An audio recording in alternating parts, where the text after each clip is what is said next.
viernes, sábado, domingo. Digo, mira, el secreto, si es que hay algún secreto, si es que hay algún secreto, no busques los panes y los peces. No busques la bendición. Busca al Señor. Y el Señor, que te ve en secreto, te recompensará en público. Pero si buscas a ver si puedo arañar de aquí 100 euros, de aquí 150, de aquí 800, de aquí 50, vas a estar toda la vida vas a estar así y siempre vas a estar igual. El secreto, repito, si es que hay algún secreto, tú te metes en tu habitación, cierras la puerta, apagas el teléfono, te pones de rodillas. ¿Y por qué de rodillas? Porque funciona, hermano. Oras al Señor, Señor, tengo que pagar esto, tengo que comprar esto.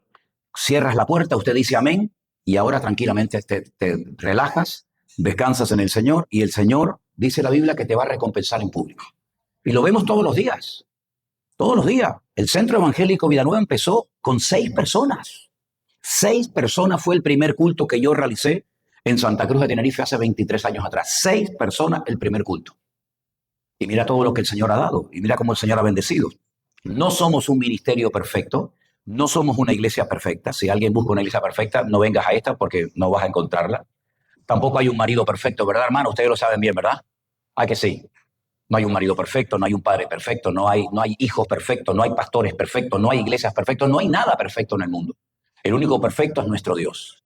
Pero sin embargo, la Biblia nos enseña cómo podemos llevarnos bien, a pesar de que no somos todos iguales. Y a pesar de que unos vienen de un contexto o de un país o de una cultura, la Biblia nos da instrucciones muy claras para que esto funcione. Y yo llevo 45 años de pastor, y veo que la obra del Señor, cuando se hacen las cosas decentemente y con orden, con humildad, con obediencia al Señor, las cosas funcionan. Y prueba de ello es que esta iglesia, ustedes tienen, mire, si alguien en la península tiene que estar orgulloso de esto, son ustedes. Porque esta es la primera iglesia que se abrió en España. Estamos en las Islas Canarias, ya sé que también es España. Pero la primera iglesia que abrimos en la península fue la de Alicante.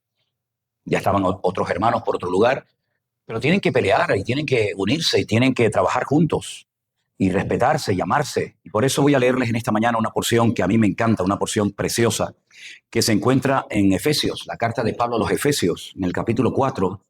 Mira lo que dice la palabra de Dios. Por cierto, el pasaje se titula Mi nueva vida en Cristo. Efesios 4, voy a leer a partir del versículo 22. Efesios 4, 22.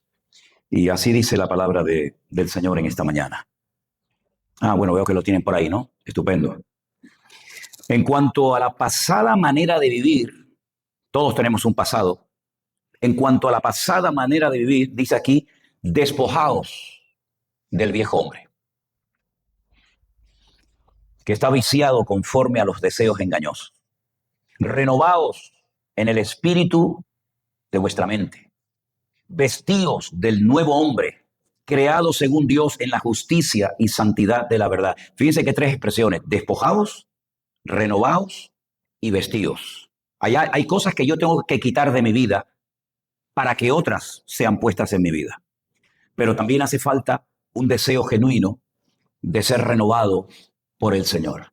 Y muchas veces le hemos pedido al Señor que renueve nuestro corazón, que renueve nuestra vida, pero pocas veces he oído a cristianos que le piden al Señor, Señor, renueva también mi cabeza, renueva mi mente, mis pensamientos. Porque como alguien dijo, la mente es la sala de máquinas del ser humano. Tú puedes tener muy buenas intenciones, pero si tu cabeza no está bien, pues puedes tener serios problemas. Pero no solamente en la iglesia, sino en cualquier parte donde vayas. Y he conocido a muchos cristianos que han estado ya en 2, 3, 4, 5 congregaciones y siempre o salen mal, o se dejan de congregar, o se desaniman, o se depriman. ¿Por qué? Porque usted cambia externamente. Tú te puedes cambiar el color de pelo, te puedes cambiar de iglesia, te puedes cambiar de país, te puedes cambiar de lo que tú quieras. Pero si tú no cambias aquí adentro, a donde tú vayas, da igual si son los pentecostales, los bautistas, los presbiterianos, los carismáticos, los católicos, da igual, hermano. Si tú no dejas que el Señor te renueve, tú te vas a llevar tus problemas, tu personalidad, tu carácter a cualquier parte donde vayas. Por eso estas 3 palabras, si las pusiéramos en práctica, la vida cristiana sería una maravilla. ¿De qué me tengo que despojar? Pues mira, a veces de orgullo, de complejos, a veces me tengo que despojar de ira, de falta de perdón. Por cierto, qué bonito el tema que van a tratar en el Congreso de Mujeres, ¿no? Creo que van a hablar acerca del perdón. ¿Sabe la cantidad de gente que están atados espiritualmente, que no progresan porque no perdonan? No perdonan a ese hombre que le hizo aquello, no perdonan a la iglesia que lo humilló, no perdonan al pastor que no le llamó, no perdonan al padre, no perdonan al primo, no perdonan... Y están toda la vida arrastrando esa atadura. Puede ser que la gente que te hirió o te humilló ya ni vivan, están muertos, pero tú sigues R con lo mismo, ¿no? Entonces la Biblia dice que hay que hacer un esfuerzo por nuestra parte de despojarnos, de desprendernos de cosas. Y esa no es obligación del que está a tu lado, esa es obligación tuya personal. Si yo tengo un problema personal, a mí no me tiene que esta persona quitarme mi problema, porque es mi problema, no es el de él, es mi problema. Y yo tengo que ser honesto delante de Dios y decir, oye, ¿a mí qué me pasa? ¿A mí qué me pasa? Hay gente que está enfadada con todo el mundo, hasta con ellos mismos. Están enfadados con el padre, están enfadados con Dios, están enfadados con el gobierno, están enfadados con el marido, están enfadados con la mujer, están enfadados con todo el mundo. Y es un problema que no te permite crecer y no te permite madurar. Y entonces dice la Biblia, quítate eso ya de una vez, hombre. Despójate como si te quitas una camisa sucia. Te quitas la camisa y te pones una limpia, te pones una nueva. En segundo lugar, dice, renuévate, renuévate. Mira, a veces uno tiene que darse cuenta en las fechas de caducidad de ciertos y determinados alimentos y productos, porque, oye, se caducan, se vencen. Y como alguien dijo, si tú quieres cambios en tu vida, no sigas haciendo lo mismo. Si tú ves que estás haciendo siempre lo mismo y no funciona, pues oye, párate y dice, oye, que estoy haciendo mal. ¿Qué otras cosas nuevas tengo que hacer? ¿A qué me tengo que abrir? Y finalmente dice la Biblia, vístanse, pero vístanse del nuevo hombre. ¿Y cómo es el nuevo hombre? Pues lo vamos a leer después en el libro de Gálatas, pero seguimos leyendo. Vestidos del nuevo hombre según Dios lo creó en la justicia y santidad de la verdad. Por lo cual, desechando la mentira,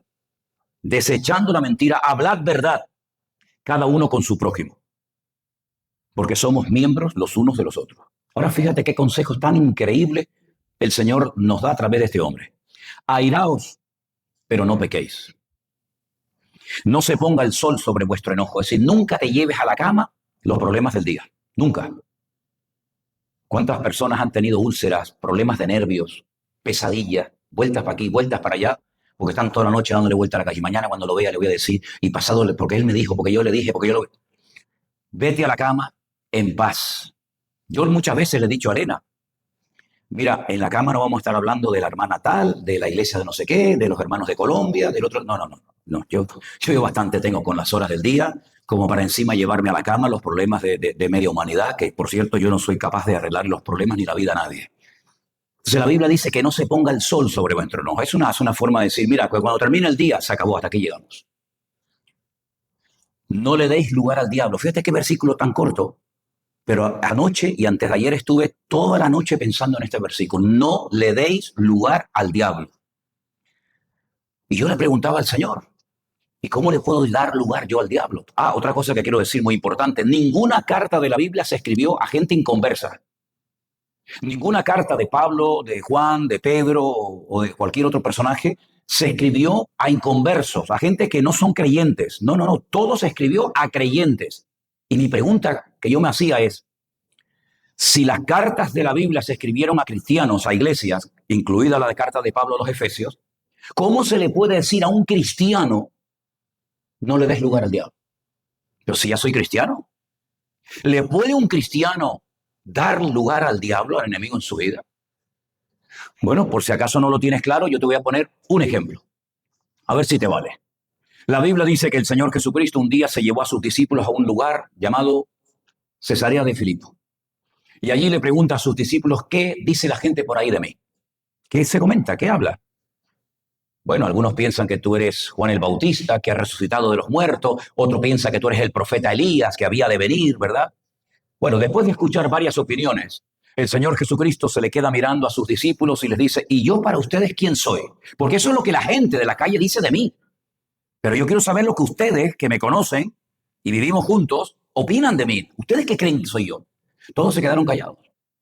Solamente Pedro se atrevió a decir, tú eres para mí el Mesías, el Hijo del Dios viviente, el Cristo, el que había de venir. Y el Señor en ese momento, en ese lugar, le dijo, bienaventurado eres, Simón, hijo de Jonás, porque esto que acabas de decir no te lo reveló carne ni sangre, sino mi Padre que está en los cielos. Es decir, lo felicitó. Oye, has dado una respuesta correcta. Y yo te felicito delante de todos los discípulos por la respuesta correcta que has dicho. Perfecto. Pasan los días. El Señor Jesucristo vuelve otra vez a reunirse con sus discípulos y le dice, chicos, escúchenme bien lo que les voy a decir. Hemos ido muchas veces a Jerusalén, hemos subido a esa ciudad muchas veces, pero esta vez va a ser diferente. Esta vez no hay camino de ida y de vuelta. Esta vez voy a ir a Jerusalén, me van a echar mano, me van a crucificar, me van a azotar, voy a morir, y empieza a relatar todas las tragedias que le van a acontecer. El mismo que el otro día había dicho, tú eres el Mesías, el Hijo del Dios viviente, abre otra vez la boca y dice, en absoluto, Señor. Como diciendo, yo lo he dejado todo por ti y ahora tú nos vas a dejar a nosotros. De ninguna manera yo voy a permitir que tú mueras en la cruz. Cuando la Biblia dice, los profetas, las escrituras decían que el Mesías tenía que morir en la cruz. ¿Estás tú tratando de impedir el plan de Dios? Porque si tienes claro quién soy yo, ¿por qué no me deja que cumpla la palabra de Dios? Y entonces el mismo Señor Jesucristo le dice ahora delante de los discípulos, apártate de mí, Satanás, porque no pones la mira en las cosas de Dios, sino en las cosas de los hombres. Es decir, en cuestión de días pasó de ser felicitado públicamente a ser exhortado públicamente. El mismo que fue el otro día usado por el Señor, ese mismo ahora es usado pero por el enemigo. Luego, yo llegué a la conclusión de que una persona le puede dar lugar al enemigo, una de las formas que se le puede dar lugar al diablo es hablando mal. ¿Sí o no? Porque si hablando bien, el Señor lo felicitó, y hablando mal le dijo, apártate de mí, Satanás, lo que está bien claro es que la forma como yo hablo le puede dar lugar y gloria al Señor o le puede dar lugar al enemigo. Por lo tanto, una de las cosas que la Biblia enfatiza muchísimo en la vida de cualquier creyente, lleve un año, dos o toda la vida, guarda tu boca. Porque de la abundancia de esto, habla la boca. Lo que tú tienes dentro, aunque no lo sepa nadie, tarde o temprano, cuando abramos la boca, va a salir. Porque yo estoy todo el día hablando de la palabra de Dios. ¿Por qué estoy todo el día predicando que si en Alicante, que si en Bruselas, que si en Estados Unidos, que si por aquí, por allá? Porque estoy lleno de la palabra de Dios, que estoy todo el día leyéndola, memorizándola y aprendiéndola. Y cuando abro la boca, ¿qué hablo? Pues palabra de Dios. Pero si tú no estás lleno del Señor, lo que va a salir por tu boca es lo que tú tienes en tu vida. Cada uno da lo que tiene, ni más ni menos. Así que lo primero que tenemos que pedirle al Señor, Señor, que cuando yo abra la boca, la abra para bien y no para dañar. Y si la voy a abrir para dañar o para hacer cualquier cosa incorrecta, déjame mudo un tiempo. ¿Te atreverías a pedirle esa oración al Señor? ¿Te atreverías a decirle al Señor, Señor, si tú ves que mi boca va a hacer daño a los demás y a mí mismo, déjame mudo? Y el Señor lo hizo una vez con el padre de Juan el Bautista, ¿se acuerdan? ¿Alguien sabe cómo se llamaba el padre de Juan el Bautista, por cierto? Zacarías. No el del Antiguo Testamento del profeta, sino otro Zacarías. Cuando él entra a la presencia del Señor a ministrar y un ángel le dice, vas a tener un hijo y tu hijo va a ser una persona muy usada por Dios y una persona muy bendecida y esto y aquello, él comienza como a dudar y a cuestionar y entonces dice, sí, muy bien. Lo dejó mudo. Lo dejó mudo desde que la mujer quedó embarazada hasta que dio a luz. ¿Y ustedes saben cuánto duraba el embarazo de las mujeres en la época de Jesús? ¿Cuánto duraba en aquella época el embarazo de una mujer? ¿Igual? ¿O qué piensan? ¿Que allí duraban 2 días? Una mujer embarazada en la época de Cristo, 9 meses, y hoy en día 9 meses. Claro, se quedaron así como diciendo, uy, ay, Señor, dame revelación. No, no hace falta ninguna revelación. 9 meses sin abrir la boca. Yo creo que la más contenta fue la mujer. La mujer dijo, gracias. Pero cuidado, hermanas. Cuidado, hermana, porque si usted abre la boca, a lo mejor su marido dice, Señor, tócala como tocaste a Zacarías, Señor. Y tenla un par de mesitos, Señor. ¿Se da cuenta, hermano? Una de las formas más habituales de darle lugar al enemigo es hablando mal, criticando, murmurando, quejándome, lamentándome. Es que mira cómo nos va la vida, es que no llegamos a fin de mes, es que no podemos pagar el coche, es que no podemos irnos de vacaciones y otros se van y nosotros no hemos ido hace 4 o 5 años y mira cómo vive fulano. ¿Pues qué te importa cómo vive fulano? Venga. La Biblia dice que cuando hablemos tenemos que hablar con nuestras palabras sazonadas con sal para edificar a los demás, como dice la palabra del Señor. Pero sigue diciendo, el que hurtaba, no hurte más. Es decir, la vida que llevabas de desorden, no la sigas llevando. Si tú eras un ladrón, no sigas robando. Y dice, sino que trabaje haciendo con sus manos lo que es bueno para que tenga que compartir con el que padece necesidad. Ninguna palabra, ahí volvemos otra vez a la boca, ¿ves? Ninguna palabra corrompida salga de vuestra boca, sino la que sea buena para la necesaria edificación, a fin de dar gracia a los oyentes. Y un versículo muy conocido que a mí siempre me ha gustado muchísimo. Y no contristéis al Espíritu Santo de Dios, con el cual fuiste sellado para el día de la redención. Sí, no te olvides que llevas al Espíritu Santo dentro de ti. Y todo lo que hablas, Él lo oye. Y todo lo que miras, Él lo ve. Y todo lo que sientes, Él sabe perfectamente porque es una voz interna que llevamos dentro de nuestras vidas permanentemente. Y el apóstol Pablo dice, no entristezcas a la persona del Espíritu Santo en ti, porque lo puedes llegar a entristecer. Quítese de vosotros amargura, enojo, ira, gritería, maledicencia y toda malicia. Pero una pregunta, ¿estamos seguros que esta carta se escribió a cristianos? ¿Sí o no? 100%, hermanos. No cabe la menor duda. Esta carta se escribió a la iglesia de Éfeso, donde Timoteo llegó a ser el pastor. Y el apóstol Pablo le dice a los miembros de esa congregación, quítense de ustedes la amargura, la gritería, la maledicencia, el enojo, la rabia, la amargura. Le está hablando a creyentes. Luego partimos de la base que si a ellos les podía pasar esto, ¿por qué no me puede pasar a mí, hermanos? ¿O es que nosotros nos consideramos más santos y más dignos y más consagrados que esta gente del siglo I? Si Pablo le decía a los miembros de su iglesia, quítate esa amargura ya de una vez de tu vida, hombre, déjate de estar todo el día quejándote. Imagínense si Pablo fuera el pastor hoy en día de nuestra vida. Pues nos diría exactamente lo mismo, porque la Biblia no ha cambiado, amén, hermanos. La Biblia que se leía hace 2000 años es la misma Biblia que se lee hoy en día. Luego, si en aquel tiempo la palabra de Dios daba estos consejos, pues todavía estos consejos están en pleno vigor, porque sí es verdad que hemos cambiado la tecnología, el mundo, los aviones, los medios de comunicación, pero el corazón del hombre sigue siendo el mismo. Pero a donde vayas, yo ahora acabo de estar en Estados Unidos y hay cada lío allí con las iglesias y con los pastores y yo digo, tanto América, tanta película y tanto rollo, y allí son exactamente igual o a veces peor que nosotros en España. Por lo tanto, el corazón del hombre no ha cambiado, por eso tenemos una Biblia y no tenemos 50.000 Biblias diferentes, una para los americanos, otra para los latinos, una para los blancos, otra para los negros, una para los que son muy listos, otra para... No, hay una sola Biblia y todos leemos lo mismo, porque el corazón del hombre es engañoso y dice la Biblia que hay que guardarlo. Dice la Biblia, antes sed benignos unos con otros, misericordiosos, perdonándoos unos a otros, como también Dios nos perdonó a nosotros en Cristo Jesús. Cuando uno empieza a leer las cartas que escribieron, por ejemplo, Pablo, Pedro, Juan, uno dice, bueno, aunque se escribieron a diferentes personas y tal vez en diferentes épocas, hay como un denominador común. La mayoría de las cartas que se escribieron fueron, número uno, para corregir errores doctrinales que ya los había en aquella época, y número dos, para enseñar a la gente cómo vivir una vida digna delante del Señor.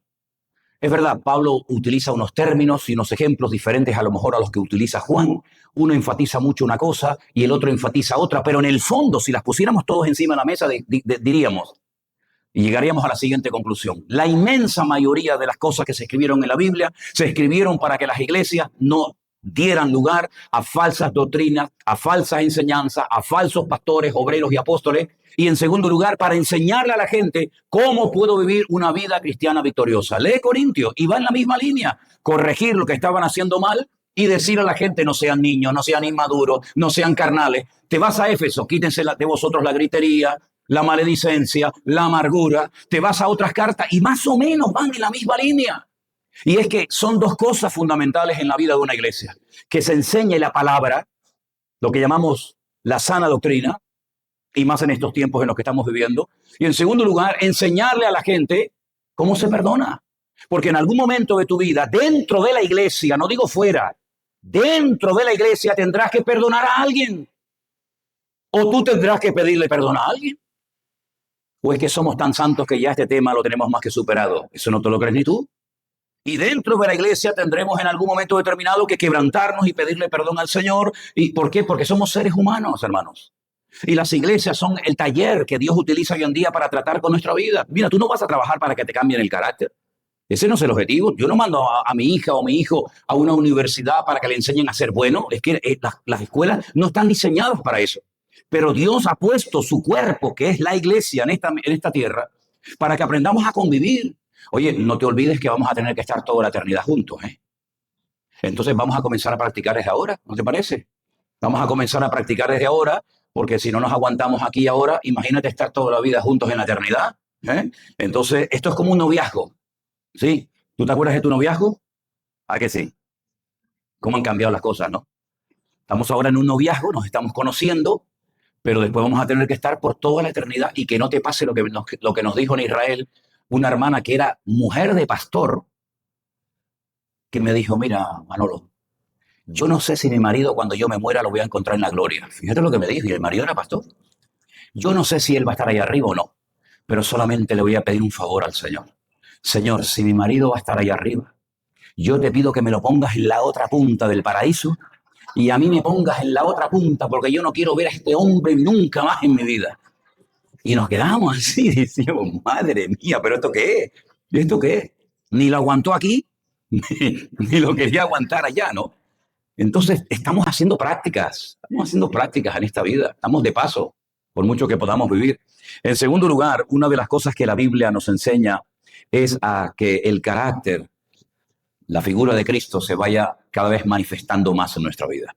Es verdad que la Biblia no nos da muchos datos de su aspecto físico, no sabemos si era alto o bajo, cada uno se lo imagina diferente, ¿verdad?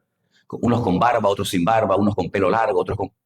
Pero la Biblia sí nos habla muchísimo acerca de cómo era. Y en la carta de Pablo a los Gálatas, pasen la página para atrás, en Gálatas capítulo 5, estos versículos tan conocidos que se conocen como el fruto del Espíritu, dice, versículo 22, 23, Gálatas 5, 22 y 23. El fruto del Espíritu es, léalo conmigo, amor, gozo, paz, paciencia, benignidad, bondad, fe, mansedumbre, templanza. Contra tales cosas no hay ley. ¿Cuántas se mencionan? Cuéntelas ahí, cuéntelas a ver cuántas te salen a ti. ¿Cuántas? 9. Ok, sin responder en alta voz, no hace falta. De las 9, ¿cuál es la que mejor lleva y cuál es la que peor lleva? De las 9 características, amor, gozo, paz, paciencia, etcétera, etcétera, de las 9 puede decir, yo esta la tengo ya más que superada. Con 10, saqué un 10. Y yo te voy a averiguar cuál es la que peor lleva. ¿Te la digo? La paciencia. ¿Sí o no?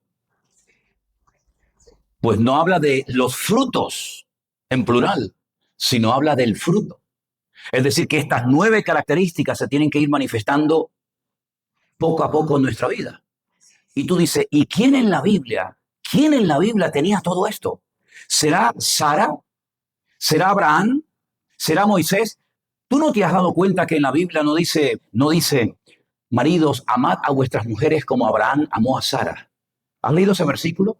No, yo tampoco. Porque cuando llegaron a Egipto le dijo a Sara, oye, mira, tú eres una mujer muy hermosa y yo tengo miedo que alguien se enamore de ti y cuando sepa que estás casada conmigo, me maten. Entonces, cuando entremos en Egipto, si alguien te dice, mira, ¿y este quién es? Tú le vas a decir, este es mi hermano. Ah, bueno, el hermano, no pasa nada. Y le obligó a Sara a decirle a la mujer, tú dile que soy tu hermano. ¿Te imaginas que la Biblia dijera, amad a vuestras mujeres como Abraham amó a Sara? ¿Qué te parece? Amad a vuestras mujeres como Jacob amó ¿a quién? Se amó a Marias. Amó a Raquel, más que Lea. También tenía otra, Bila, tenía también Silpa y no tuvo más porque no tuvo oportunidad. Si no hubiera tenido... Amar a vuestras mujeres como Salomón amó ¿a quién? Si tuvo 1500 y 300 concubinas. Amad a vuestras mujeres como... Es que no hay nadie que pueda ser nuestro ejemplo.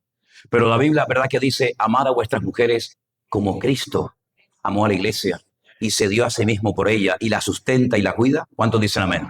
¿Te das cuenta? Entonces, nuestro punto de referencia no es Abraham, no es Moisés, no es David, a los cuales admiramos y respetamos. Nuestro punto de referencia es nuestro Señor Jesucristo. Y mirándolo a Él, nunca, jamás te vas a llevar una desilusión. Nunca. ¿Tú crees que Él se ha llevado alguna desilusión en algún momento de nosotros? Seamos sinceros. ¿Crees que en algún momento el Señor se ha llevado una desilusión con nosotros? Yo creo que sí. ¿Te acuerdas cuando Pedro dijo, Señor, aunque todos estos te abandonen, tú tranquilo, yo iré contigo si hace falta hasta la muerte? Y justamente es ese que se le iba la fuerza por la boca, fue al final el que negó al Señor Jesucristo diciendo, yo no le conozco, yo no le conozco, yo no sé quién es. ¿Te das cuenta? Y Tomás, que cuando le dicen, ay, qué culto te perdiste, Tomasito.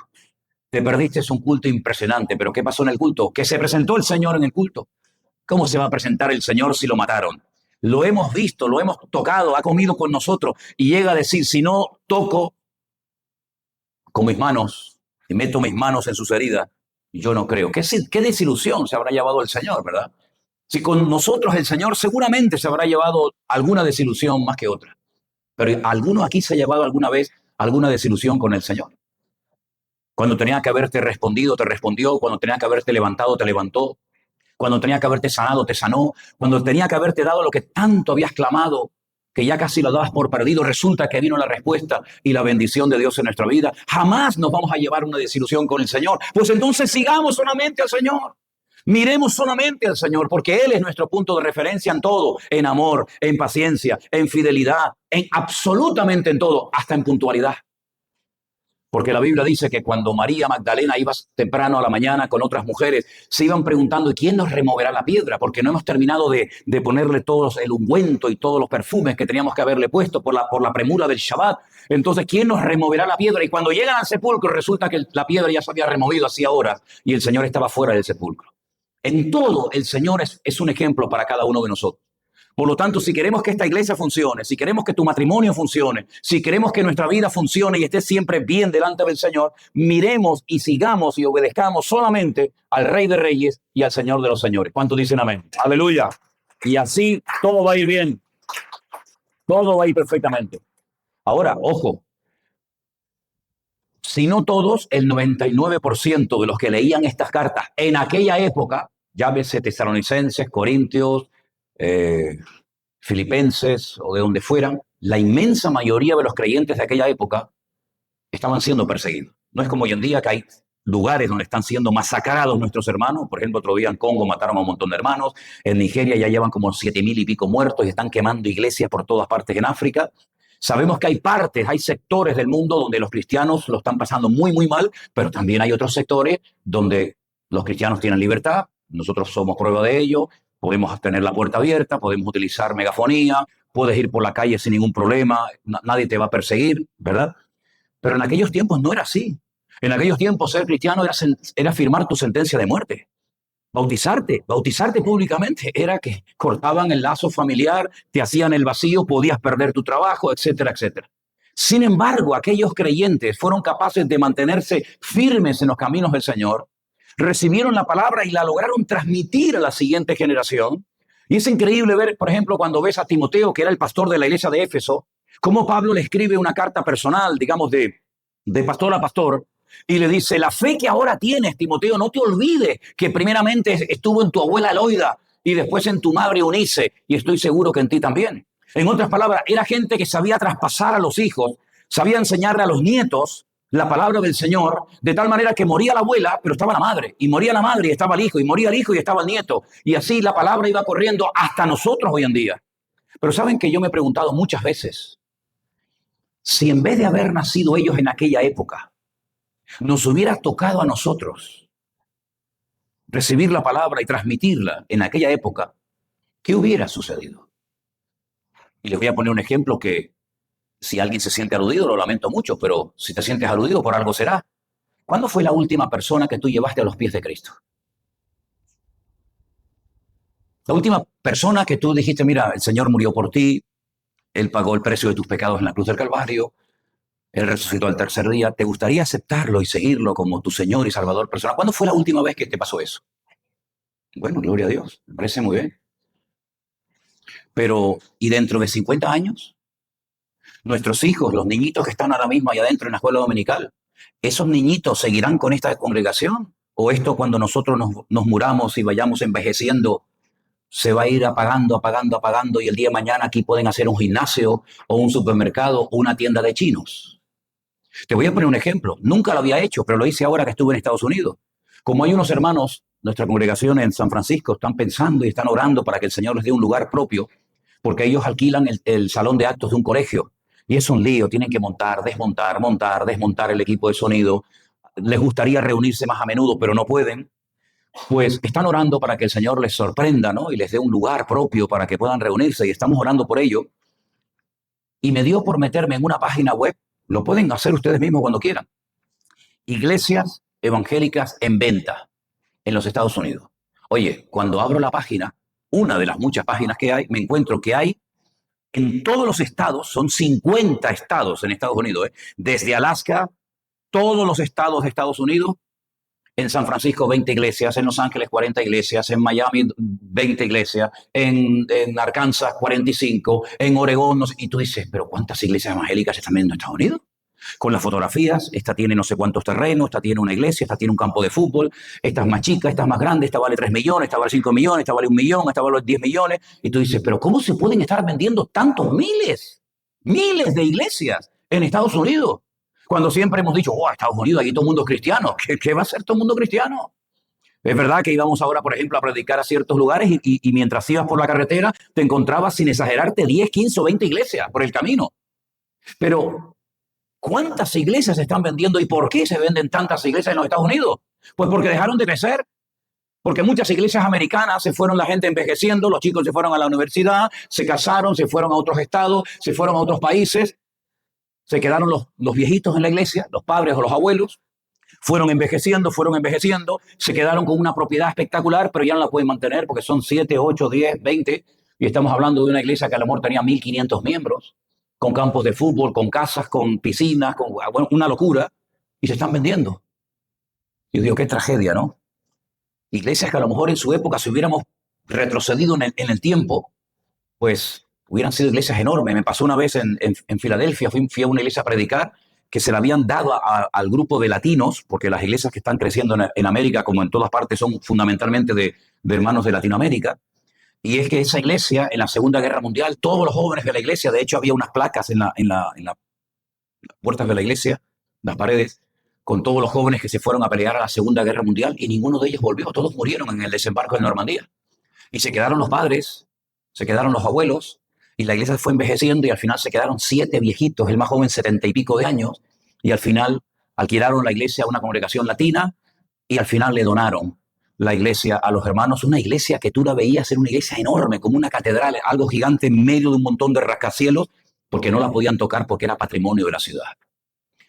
Y te preguntas alguna vez, o te has preguntado alguna vez, y dentro de 20, 30, 40, 50 años, cuando tú y yo ya no estemos aquí, ¿seguirá el Centro Evangélico Villanueva en Javia?